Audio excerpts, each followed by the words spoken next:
Welcome back to another segment of Heidi Cooks Plants Live on Facebook. I want to thank everybody who's watched me the last couple weeks, and today I'm going to make one of my most popular recipes on my website. It's oil-free crunchy granola, and this one is no equipment required. So I know the last couple recipes I used a food processor, so pretty much everything you see out is what we're using, and you just need a bowl, like a large measuring cup, a cookie sheet with parchment paper, and a few measuring cups and spoons and things. So we'll get started. So the first thing you need to do is preheat your oven to 325, and then take a cookie sheet, a large cookie sheet, whatever you have, and line it with parchment paper. If you don't have parchment paper, if you have those silicone baking sheet mats, you can use that too, but parchment paper seems to work the best for this. Set that aside, and in your mixing bowl, you're gonna start with a half a cup of rolled oats. And if you don't have rolled oats and you have they're also called old-fashioned oats. If you have quick oats, I wouldn't recommend it. You really need the old-fashioned oats, the rolled oats that look like that. And so you put a half a cup, and I'm gonna link the recipe at the end on my website. And this is something that's really interchangeable with the kind of nuts and seeds that you like. So the recipe that I have online is more of a trail mix granola. But the one I'm going to do today is kind of my standard one that I use pretty much all the time. So we've got the half a cup, or I'm sorry, the cup of oats. I have a half a cup of sliced almonds, and those are raw almonds. They don't have any salt, and they're not processed with oil or anything, so those go in. I have a quarter of a cup of pumpkin seeds, and also those are also raw, no oil. You can find those pretty much anywhere they have nuts and seeds. Same thing, a quarter cup of sunflower seeds. These are also raw, unsalted, untoasted, and put those in. And then the other dry ingredients, and this is not in my recipe, but I do add 2 tablespoons of ground flaxseed. I have 2 teaspoons of Vietnamese cinnamon or Saigon cinnamon. It's like a spicier cinnamon. If you don't have that, you can use regular cinnamon. And I have a pinch of salt.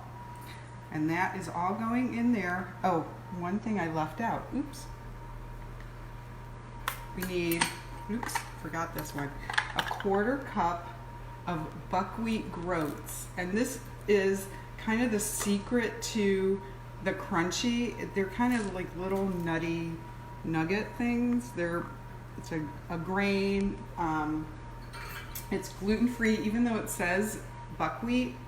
It's really, I checked with somebody, and it's gluten-free. So we're gonna put a quarter cup of that in. That was important. I'm glad I didn't forget that one. Okay, and we're just gonna stir this so it is all nice and mixed together. And then that looks good. We're going to set that aside for a minute, and then you have your wet ingredients. So I've got a quarter cup of pure maple syrup. You have to use pure maple syrup. You cannot use pancake syrup. Believe me, it won't work. And the really the key ingredient that is really the secret to the crunchy, makes it the crunchy oil-free, is my old friend aquafaba. So I think we talked about it in another recipe before. When you drain your can of chickpeas, this is what you get. And so we're going to add 2 tablespoons of that to the maple syrup. And that is going to really help with the crunch. The other thing you need is 2 tablespoons of natural peanut butter. So I buy the fresh ground peanut butter in the grocery store. It doesn't have anything added to it, doesn't have sugar added to it. If you were going to use already the jarred peanut butter that has sugar in it, it's going to be way too sweet. So try to find the natural. Now, if you can't find fresh ground peanut butter, you could get the one that's already in the jar that has the oil at the top and separate it. But this is just a lot easier to use. And then you also want a teaspoon of pure vanilla extract, and that's the capful is pretty much a teaspoon. So you're going to take your whisk and very carefully, because when I'm in a hurry, it goes splattering all over the place. So we're just going to whisk this so it's all blended together. And the reason why I add the flaxseed, it's a great source of omega-3s. You should try to incorporate some omega-3s in your diet every day. And flaxseed or walnuts, those are all great choices for your omega-3s. And so if you sneak it in, you don't taste it, it doesn't really have a taste. And so it just adds to the flavor. And there is my wet mixture. We're just going to pour that in. And very easily, just kind of make sure all of your grain, seeds, nuts are all coated well. And get some of the cinnamon. I know Facebook has not come up with the technology to have smell-o-vision, but this smells really good. Mark Zuckerberg, if you're watching, you should work on that. Okay.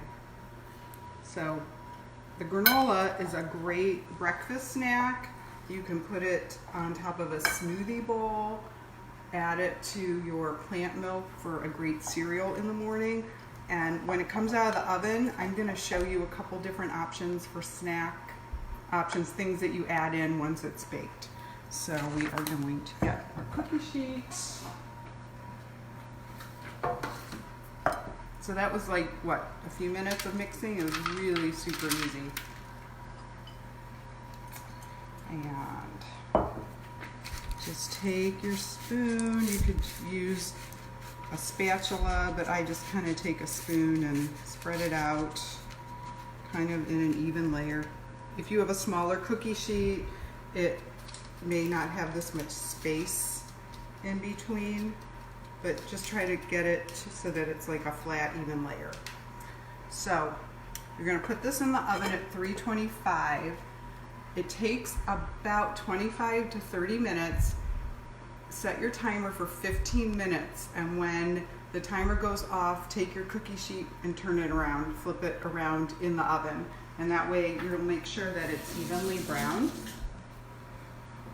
So there's our delicious granola. So we're going to put this in the oven. I'm going to set my timer for 15 minutes. And the magic of television. Look at that. I have a batch done already. So we're going to bring this over here. So I took this out of the oven maybe 5 minutes before we started filming. So it's still warm.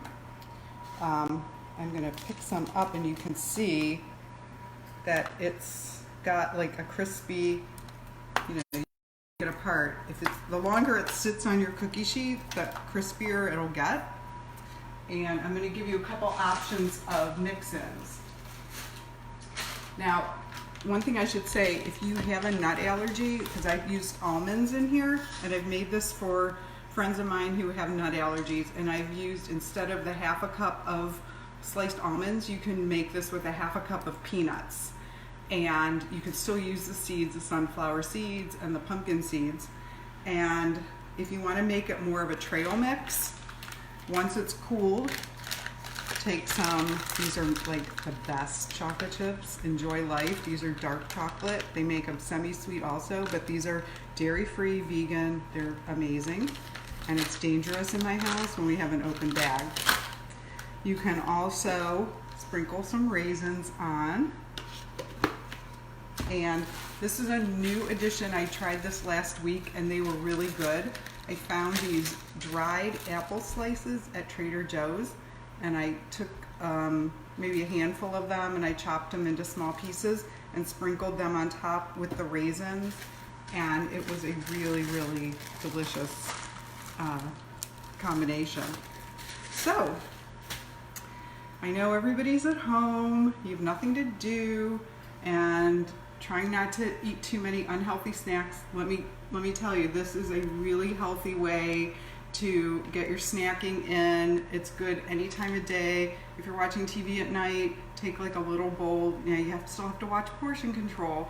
So take like a little ramekin or something, even one of these little guys, and fill it up with some trail mix granola and enjoy it. And leave me a comment later and let me know how you like it. And we have any questions from our studio or our live? Nope? Okay, so that's it for today. I hope you enjoyed the granola, and I will see you again next week with another recipe. Bye, everybody.